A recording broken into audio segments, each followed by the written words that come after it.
At first glance, Britain can be perceived as a melting pot of culture. Each ingredient representing a different branch of a community. Different people sharing different beliefs and ways of life, all culminating into one final dish. Every individual from every background will all have a different answer for what it means to be British. But should that be the case? So, think about it this way. What if the ingredients don't work well with each other? Fuck the government and fuck Boris, yeah. They overpower, they separate, they congeal. I'm asking you why you don't think I've got the right to call myself British. Your ethnic roots come from the Middle East somewhere. That's not what I asked you, Oswald. Why do you think I don't have the right to call myself British? Because you're not British. Then are we really a blended society? Or are we just coexisting with one another? Asians, innit? Don't like the bloody Asians. This is England, and you're in a job in England. That's it. And I shall respect this country that you're in. Thank you very much, sir. Muslim country. Don't talk to me in a foreign language, you stupid ugly cow. Everything happens for a reason. Sometimes good things fall apart so better things can come together. Thank you. How strange that even a very minor event, action or small shift can have such a tremendous effect. Like a butterfly's wings are capable of alternating the path of a tornado. Anything can affect everything. Many factors play a part in you being here today, whether that's family, friends, word of mouth, or genuine intrigue to topics you've never addressed, or, frankly, that you might not even agree with. Yeah, but where you really from? The question seems simple, but the answer's kinda long. Now, everybody everywhere want their country back. If you want me back to where I'm from, then bruv, I need a map. Or if everyone just gets their stuff back, then that's blessed for us. You only built a piece of this place, bruv, the rest was us. Yeah, maybe I'm from everywhere and nowhere. No man's land between trenches, nothing grows there. But it's fertilized by the brown bodies fought for Britain in the war, so when I spit, a poppy grows there. Yeah, I make my own place in this business of Britishness. Your question's just limiting, it's based on appearances. Stop trying to make a box for us. I'll make my own and bruck your poxy concept of us. Very few fit these labels, so I'm repping for the rest of us who know that there's no place like home, and that stretches us. There's no place like home. These retellings that we'll be sharing with you are part of our own wings, passed down through generations. Every choice that they've made have impacted us, and even you being here right now with us. These stories are without bias and are not designed to test yours by any means. If you have it, then you do. Just take some time out of your own life to hear about someone else's. Even if they appear different to you, that's not to say you can't relate or empathise or change how you feel about someone that isn't like you at all. Because if the past is not talked about, it's doomed to repeat itself. Butterflies will keep flapping their wings and causing hurricanes. So why shouldn't you? Make your choices and make them loud. We won't take it anymore! So all we're asking for is for you to stay. Stay for bad choices and for great ones. Stay for historical and political intervention. Stay for triumphs and tears. Stay and cause a few more hurricanes with us.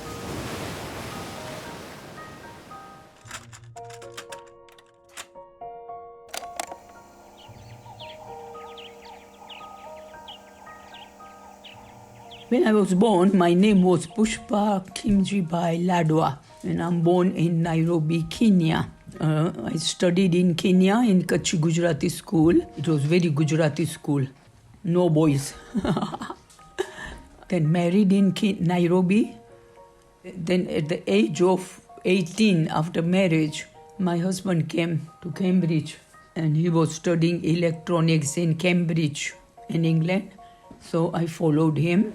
It was very, very, very cold.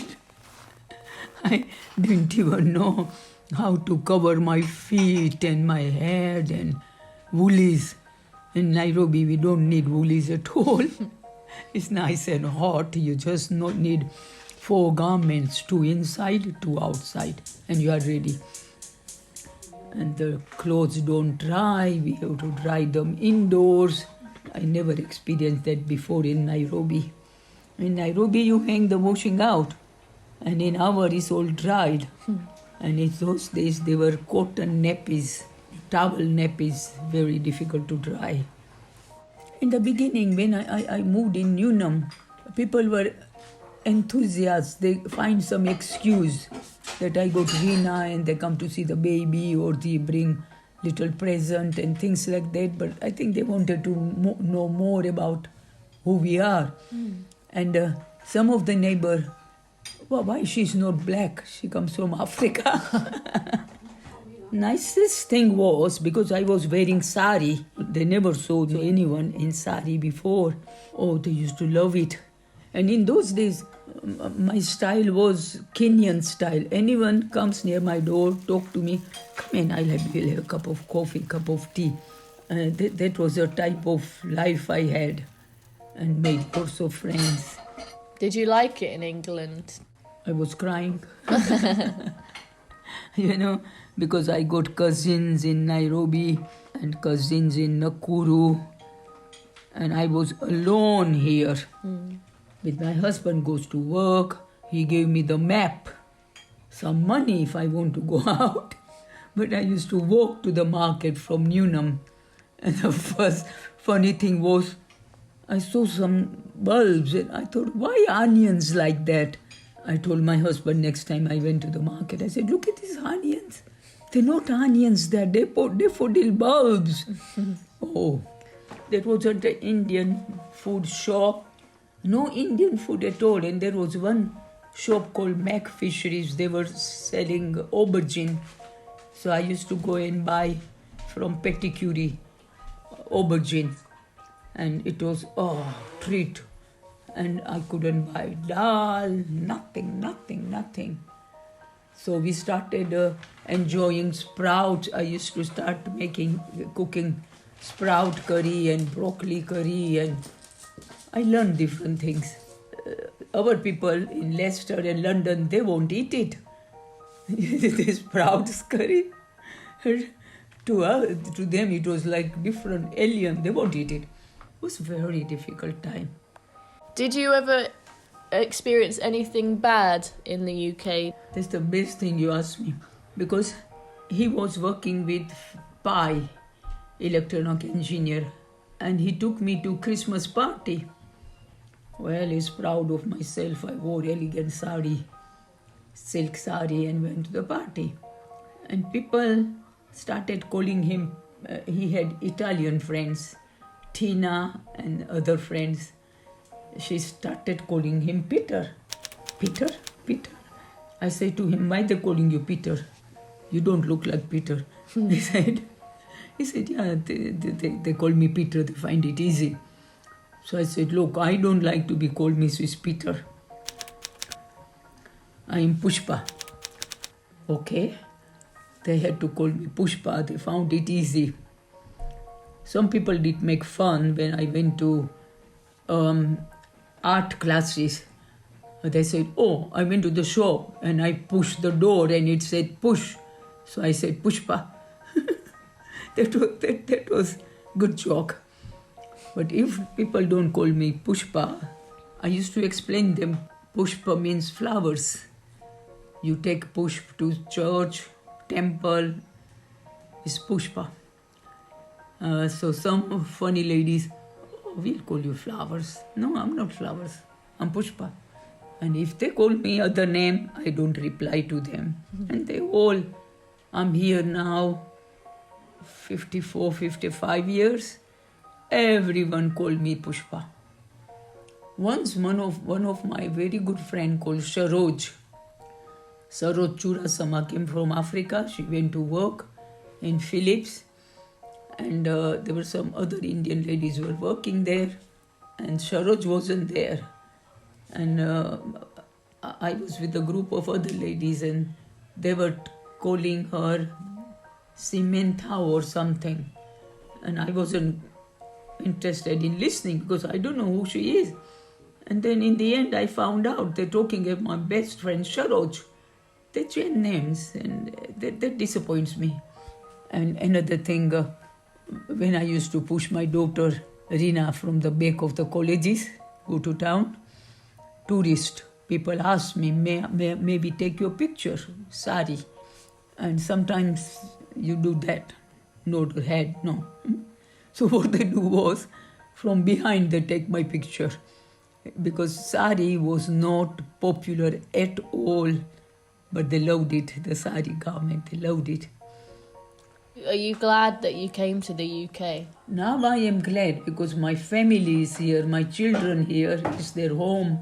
People are nice, got English friends and all that, very helpful. But with weather-wise, I got rheumatoid arthritis because of so cold. And that worries me. Sometimes the summer is very good. Last summer was very good. I enjoyed. And what I liked, sports. In winter, football. In summer, cricket. And all my grandchildren loves playing. Cambridge is very special to my children. It's their home.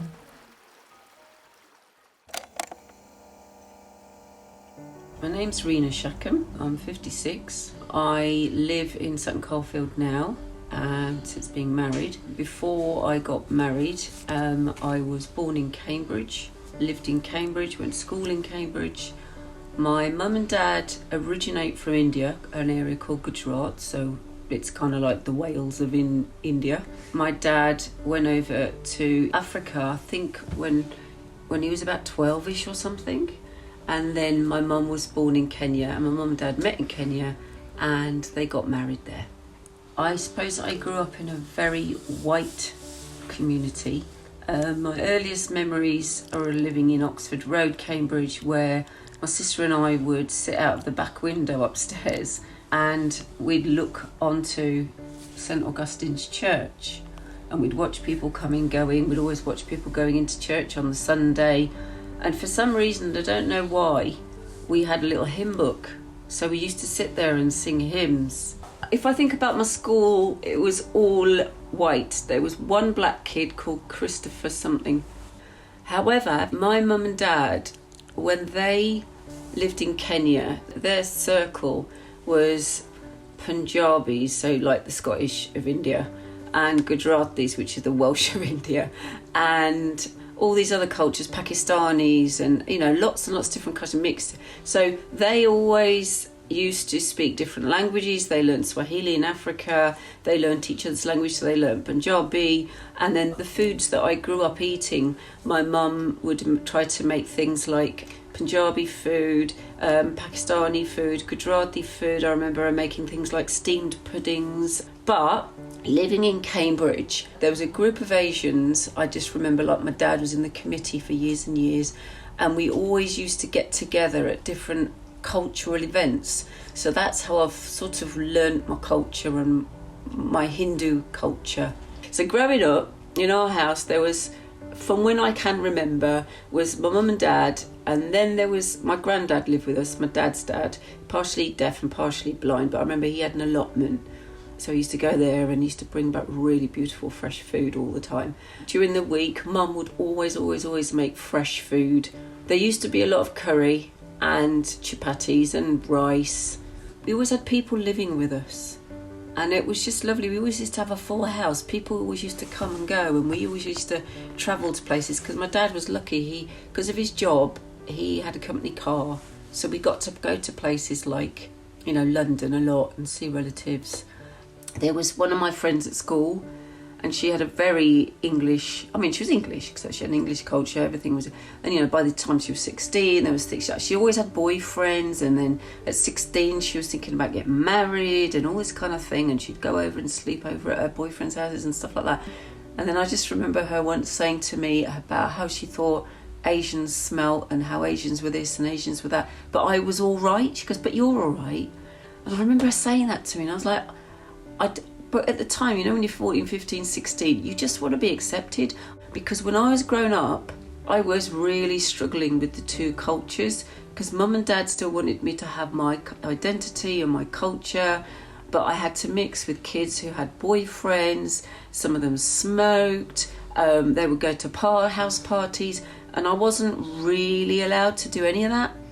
So it's really, really hard. Really, really hard trying to find that balance between the two cultures. Mm-hmm. Obviously, do you remember meeting Dad at all at uni? Oh, yes. First day, you go down to the lecture theatre for your course, and it's just natural. You go down the steps, because it's like a theatre, and you're kind of just sort of eyeballing everyone, just checking everybody out a bit. And I used to be one of these guys that used to scan the room and look around. I wasn't looking for any particular boy. I was always just looking for attractive looking girls. So I looked around, and the first person I saw was your mum, who eventually became your mum. And I was confident enough, because she was Asian and she might understand where I'm coming from, is I just went up to her and I said, excuse me, but do you have 2p? I'm just 2p short of a bottle of milk. And she looked at me and she laughed. And that's all I can remember from that. But she gave me the 2p, and I took it and I said thank you. So yeah, I just gave him like a couple of pence, and then he walked off, and I thought, that's a bit rude. I said, excuse me, what's your name? Because I knew he was from my course. I said, excuse me, what's my name? And then he told me his name, and then I just started having a little giggle, chuckling myself, and just went back to my room. And then after my degree, I went back home, and I just remember this pressure from mum and dad, because as we were growing up, my dad would always say, you know, in a lot of Asian cultures, you know, it's like the boy, you treat boys and girls differently, you know, and you treat the boys a lot better, if you like. But I was always the eldest, and I was always treated like a boy, the eldest son or the eldest child, if you like. But then they started putting a bit of pressure on me about getting married. They were saying there was all this pressure of other people telling them that I needed to get married. And it was really a weird setup, because Mum and Dad were very Western, but they weren't when it came to things like this, and they really wanted us to get married, and they wanted us to, it was more of an introduction to people they knew, like friends of friends' kids and that kind of thing. So whilst I don't ever remember proposing to her, Mum might tell you it's different, I really don't remember proposing to her. I think we both just assumed we were going to get married one day. What I didn't assume was how soon we'd get married. And I went to tell my mum and dad, and my mum and dad weren't happy. And the reason they weren't happy, even though she was Asian, is that she was a different religion. She wasn't Sikh, she was a Hindu. So it was a bit difficult at that point. I thought to myself, I had already decided this is definitely the girl for me. I'm not going to have an arranged marriage like my sisters did. So your life now, is it different to how you thought it would be growing up in terms of your kids, me and Jay? Is our upbringing very different to yours? Would you have it any other way? What's it like in kind of Sutton Coldfield? My life in Sutton Coldfield is similar to me growing up in Cambridge, and multicultures and all the rest of it. There just seems to be less multiculture in Sutton Coldfield, I'm not going to lie, but it was really important to me that you and Jay had good. We as a family, you grew up in a nice environment with clean air, space, your own rooms. I think it is a little bit more educational in Cambridge. I remember learning to do Indian dances and stuff, and then we'd go to these posh big houses of these white women, if you like. I would be having these afternoon tea parties, and me and Mussy would do our little dance, and these people would come over and they'd be genuinely interested in everything about us. That's one thing I'm trying to do with you and your brother is, as often as I can, get their mates over, get their mates' parents over, and things like that. So it's just to say, look, we're all the same, mm-hmm. and you guys love curries, and we love fish and chips, and we can all love everybody together. We're not that different.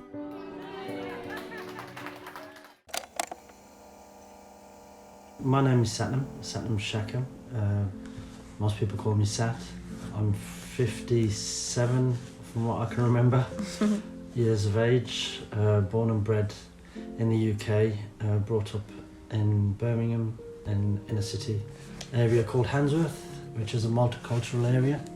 Originally, my parents are from India, northern India, a state called the Punjab. My father came over here around about late 1959. My mum followed about a year or so later. I and my siblings, 3 of my siblings were born here in the UK, as well as myself. My eldest sibling was actually born in India just before she arrived with my mum. When I first went to school, I was 5 years old. I couldn't speak English. I didn't understand everything the teachers would say to me. I do remember being at that school. I was very young and I've never ever forgotten it, and I wanted to go to the toilet and I didn't know how to ask the teacher. I put my hand up. She told me to put my hand down. I put it up again, put my hand down. I was desperately needing to go to the toilet. She wouldn't let me go, and I ended up having to go to the toilet in my trousers. I do remember, and this is the English or British influence, certainly on my father. On Friday nights, we would always have fish and chips.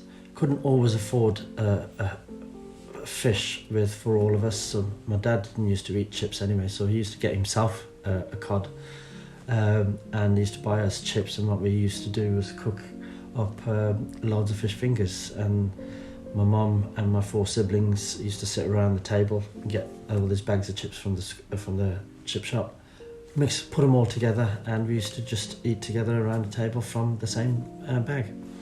Along with our fish fingers. Well, my dad would be sitting just next to us, but munching on his fish. Saturdays was always one of my favourite days because I loved football from a young age, so there would be football on from about midday. And then on Sundays, it was always traditional. We used to get up fairly early, have some breakfast, usually a cereal or something, and my mum and dad didn't used to drive, and we used to walk about 4 miles to then what was the nearest Sikh temple, or what we call a Gurdwara. Every Sunday we'd go there. It would take us about half an hour to walk there. We would play in the temple while my mum and dad would sit quietly. Sometimes we would get told off by the elders within the temple for running around too much. And then we'd have langar, or what is called God's food, which was always free, and has been to this day, and always has been within Gurdwaras. We'd have some lunch, and on the way back we'd start walking back. Sometimes we'd wait for the bus, but the bus would be every sort of half an hour, maybe an hour, so it was quicker to walk. Some weeks my father would, on the way back, would take a slightly different route so he can go to a pub, and what we would do is he would go into the pub. We would wait outside if it's summer and warm anyway, and he would bring out bottles of old Coca-Cola for all the kids and my mum, and packets of crisps, while he went back in there to finish his pint or two. So did you experience much ignorance living in Handsworth at all? Not so much in Handsworth, no, because it was predominantly very mixed race. But I do recall the Handsworth riots. Around about the first ones, I think I was about 12 years old. It was the Thatcher years, late 70s, early 80s. There was a lot of working class unrest. So were a lot of the working class migrants and people of colour then? Yeah, and working class white people as well. It wasn't just people of colour, albeit in Handsworth there weren't that many white people, and the white people that were there were predominantly Irish at the time, as I was growing up as well. And one thing I do remember is when we got to Rooker Road, approaching Soho Road, there was a white guy, what we call a skinhead, dressed as a skinhead, with the red braces and the high trousers, with the Doc Martin boots and the red laces, which meant that they were part of the National Front. And we were all confused, and even a lot of the older boys around then swearing, who the effing hell does he think he is? What does he not realise what's just happened and everything? And as the guy turned the corner, it must have been at least 100 boys just ran straight after him, and I ran straight after them. And as I turned the corner, they were just battering him to pieces. How do you feel about your life now? I'm quite pleased or proud of what I've achieved, and I haven't achieved a great deal, but what I have done is achieved independence. I've moved away from the area or Handsworth, which often could hold us back because of certain people's mentalities and what have you. But again, with my parents' help and what Rena and I saved, we managed to save enough to get a mortgage and buy a house in St Coldfield. And that was the beginning of the start of our lives, really, properly.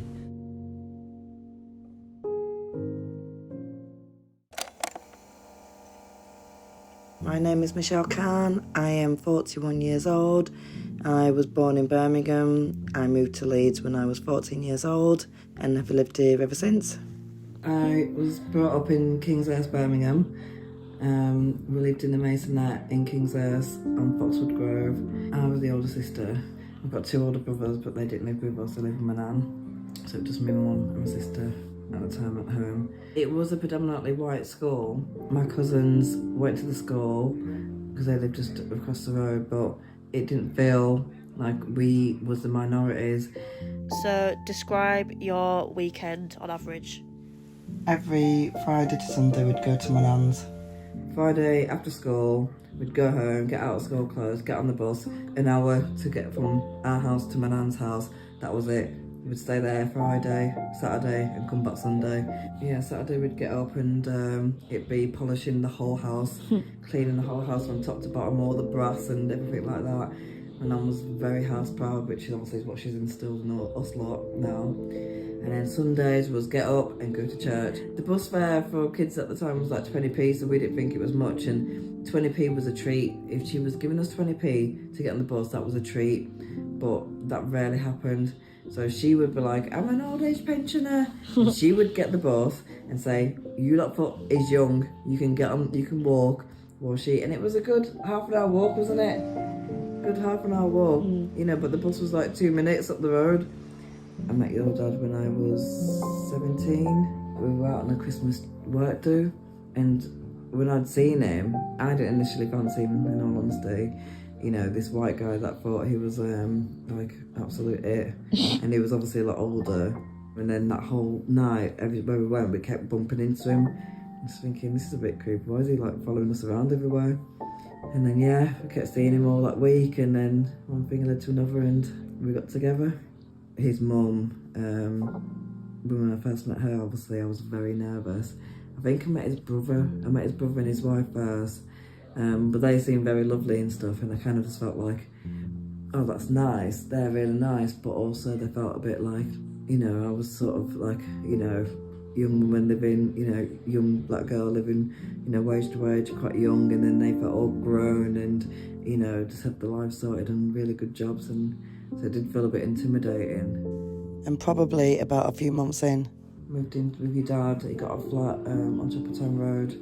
So Chapeltown at the time was a predominantly black area. So I felt fine. I mean, obviously at times the area could be, you know, a bit rough. You know, I'm not going to lie, you know, crime could be a bit high, you know, in areas in Chapeltown. But because I think Chapeltown's quite a close-knit community, it's like, if you know people, you're completely fine. I think it got a lot more bad press than it should have done. You know, people's like, oh, you can't walk through Chapeltown. Well, I had to walk through there every single day. You know what I mean? And to be fair, I was an outsider coming in, but, you know, I was fine. When I found out I was pregnant, I was 18, and he's 28. It's a big gap. You know, obviously for me now, as a parent, I feel like if you come to me with that big age gap, I'd be like, yeah, here we are. My sister lived in Chapeltown as well at the time, so that was kind of, you know, close by. And then once I had you know, she had her daughter about 6 months later. So that was nice to have, you know what I mean, like my sister there with, obviously, we've got we're both young, with, you know, young babies as well, so yeah, it was alright. But I don't know, I think obviously I call Leeds my home, and where I'm living now is a predominantly white area, and yeah, I mean, you could say, you know, you see little bits of racism here or there, but I think from what I see is from sort of not like sort of direct racism, like indirect racism, where people are uneducated and they're not, you know, sort of older people that, you know, still think it's okay to say coloured and stuff like that, where they're just not educated on stuff like that, where they think, oh, I'm not racist, I've got black friends, and, you know, they're not seeing it like that. As I've got older, it's like, you know, it's a lot more. Is it worse? Possibly, yeah, but has it always been there? Possibly, yeah, but I was just too naive to see it at the time. Obviously, you've got 2 daughters, both mixed race, but different types of mixed race, different branches of being mixed race, if you will. But what are your feelings on that, having two? What do you mean, having two different mixed yeah. race? I think that people think, oh, mixed race kids are so cute because, you know, they're light brown, they've got really curly hair and stuff like that. So in the beginning, yeah, it's all right. But then it's like, you know, like some people will like, you know, look at you when you was a baby and think that you're not my child. Yeah, like Natalie was saying that everyone thought that I was hers if I was with her. So then obviously that's like, no, actually she's my child. You know, if I'm pushing a pushchair, you know, sort of some days that you can look a bit, you know, paler than, you know, other days depending on in summer, winter, then obviously people are looking at you like you're not my child. So yeah, so that was obviously a bit weird to deal with at times. I don't know, I think you kind of harden yourself to certain things because obviously you want to show your kids, you know, the right way, you know, and how to react the right way, where obviously sometimes you think, well, actually, that's not right, but, you know, sometimes the way you react can determine what happens next. And if you react in a certain way, aggressively, especially depending on your skin tone, it can be deemed as being aggressive. So you don't want that, you know, for your kids to be acting that way. You know, you want them to act the right way, try and do things as much as you can the right way, and follow, you know, the law as much as you can, rather than getting yourself in trouble because, you know, initially it might boil down to, well, that black woman or that black girl or that mixed race girl is, you know, had attitude, and yeah, you get a lot of that. Thank you. Any last words, or is that all? Can I drink my wine? Yeah, you can drink your wine. Hi, I'm Natalie Jeffers. I'm 40 years old. I am honorary auntie to Mya Ware, as I'm best friends with her mum and have been for 20 plus years when we met when working together, and we've been thick as thieves ever since. So family's just not just the blood, it's all about who you make your family and who's there for you, so yeah. When I was in primary school, obviously kids play kiss catch, and I went to a predominantly white school, and apparently I used to come home upset because I'd been catched and not kissed, and when I'd ask my mum why, she'd said because I was different to the rest of the children, and apparently that used to really upset me because I was one of the only mixed race or black or ethnic diverse people. So yeah, that was hard. Obviously you just know that you're different from the start, so I did have a good group of friends on the street, and to be fair, the street was quite diverse, so there was black and white. But at the time, obviously when you're younger, you just want to fit in and you want to be the same as everybody, you don't want to be an individual because you're still learning to have your own personality and things like that. Well, it was obviously the 80s, and it was like, you know, even the food that we would eat, so we'd have, like my mum would do like an English Sunday dinner on one Sunday, then the following Sunday she'd do like a black Sunday dinner. Yeah. Just so that obviously she was trying to let us experience all sides and stuff of our heritage. And I just remember like even silly things like my friends would be like, you put gravy on your rice? Like, whereas now it seems like the world's a lot more inclusive and people are a lot more aware of different cultures and things like that. But yeah, just even things like that. And, and just silly things, like I remember like now Saturday soup for me is just like the best thing in the world.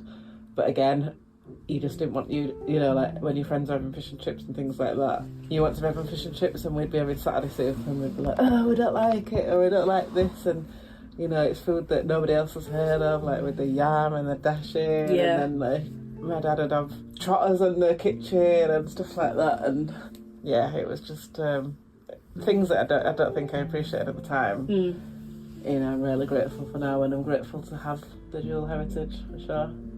I did enjoy high school, but I feel like I was still trying to find myself in terms of because of my heritage. Yeah. Because at that time, I probably associated more or wanted to fit in more with my white side because that's the counterparts that I was more around. It's really important to have representation, isn't it? Yeah. In your life, which I guess, I mean, it's obviously more common now, but, you know, like I said, with the whole identifying with your white side or your black side, I didn't have any mixed race friends. So, like you say, it's a different experience in itself because sometimes you're not accepted by one side. I've experienced both sides where I've not been accepted by either. My mum was born in Ireland, but she moved over when she was 8, and just like with Irish people, it's there's so similarities, to be honest. Yeah. Like with my Irish, well, they're my mum's aunties really, but obviously I call them my aunties. I just remember they were just always so kind and so loving when we'd go to the house. They were just big feeders, again, very similar to Caribbean houses, like that's their way of showing love. They always want to feed you up, and just very loving is what I can say. I guess that's probably more the difference. Like all my Irish aunties were maybe more open with their emotions, and I know from certainly from my Caribbean side anyway, and from what I've seen, it seems to be a trait is that their love is shown in a more stricter way, and probably because they had to be tough, you know, growing up when they first came over in the Windrush generation, and obviously all the negativity that they faced and the discrimination, so it was more of a tough love. So my dad was definitely the disciplinarian in our family. My mum was still strict, but probably explained more, whereas my dad might say no, and if they'd ask why, he didn't feel like he needed to give me an answer, and he'd just be because no, I've said no. Whereas my mum would explain, you're not allowed to go because it's dangerous, or you're too young, or whatever. And I guess that's, as a child, you need to understand why, otherwise you just think they're being mean. So I used to think my dad was just mean for a long time.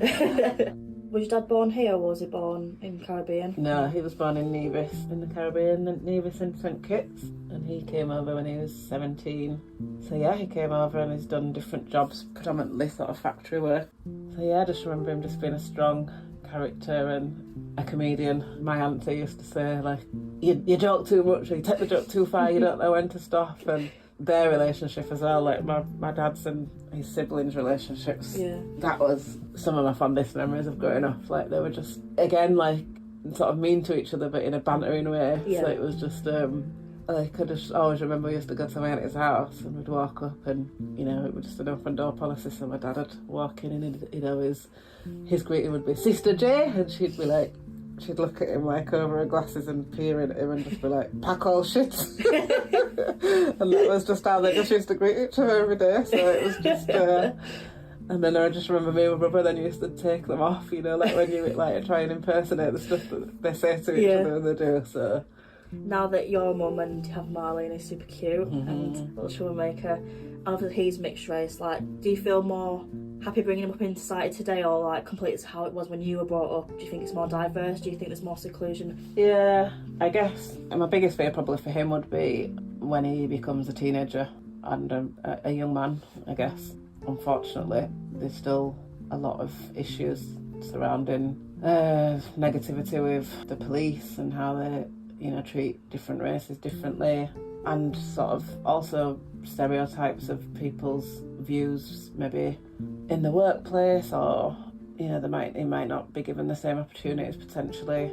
I think that's obviously lessening, but also as well my concern would be sort of the whole gang culture now is a thing, and I'm not saying that didn't exist when we was growing up, but I don't know if I was less aware of it in my even though I knew it existed, it wasn't sort of in my immediate vicinity, if you like.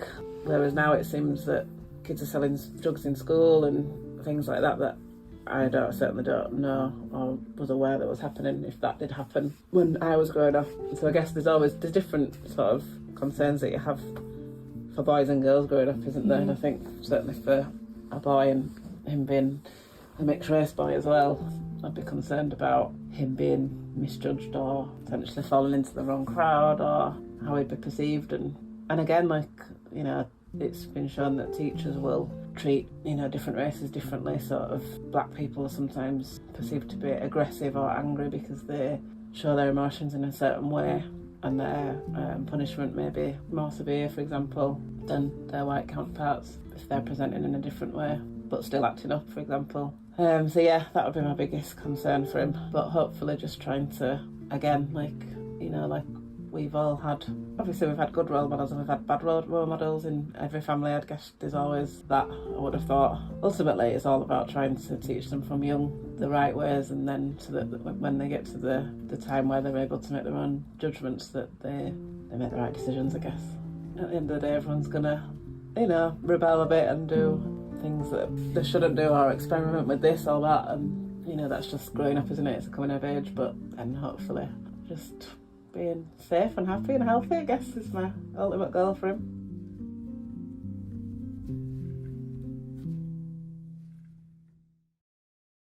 Can you ever really be both? This is something that's been a constant argument in my head for a long time. Am I too white? Am I too black? In physicality? In speech? Where do I draw the line, and is there even a line at all? If I am too black, then why are most of my friends white? And if I'm too white, then why is the family that raised me black? Genetically, I am no more black than I am white, and so I identify as both. I am mixed race, but I'm not the mixed race that you see portrayed in the media. You see these babies with caramel skin and curly locks. I'm not the mixed race that makes me seem appealing to a guy on a night out, or who casting directors ask for when they want to show a diverse family for the next TV advert. No, I'm none of those things at all, actually. I am the mixed race woman that surpassed her own expectations and those set by others. I'm the mixed race woman that is proud to be the best of both. I'm the mixed race woman my parents always wanted me to be, with the only labels that matter: strong, resilient, and proud.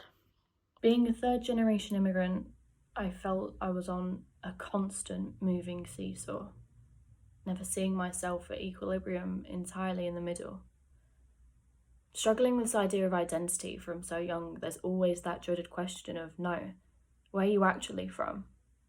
A 6-year-old being told she can only dress up as Princess Jasmine. A 12-year-old just wanting blonde hair and blue eyes just to somewhat fit in, wanting to bleach the colour of her skin, pretending to dislike her culture, begging her mum to not cook curry on a Monday night or so she didn't smell at school or was disliked.